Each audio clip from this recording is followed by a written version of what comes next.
Welcome to our comprehensive lecture on the geology of gold. Today, we delve deeper into the origins, formation processes, and extraction methods of the world's most precious metal.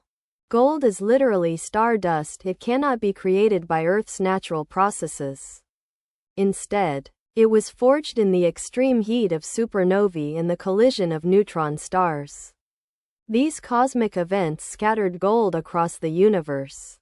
During Earth's formation, most gold sank into the molten core due to its high density.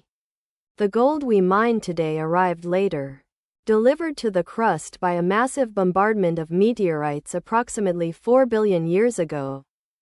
Geologically, gold concentrates through hydrothermal activity. Hot, chemically active fluids deep in the crust dissolve gold from rocks. When these fluids move into cooler, low-pressure areas like rock fissures, the gold precipitates, often alongside quartz.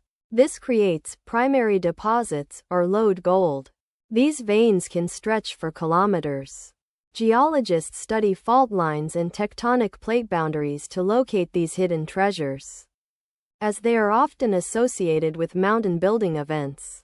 Over millions of years, erosion breaks down these veins. Rain and rivers carry the heavy gold downstream, where it settles in riverbeds.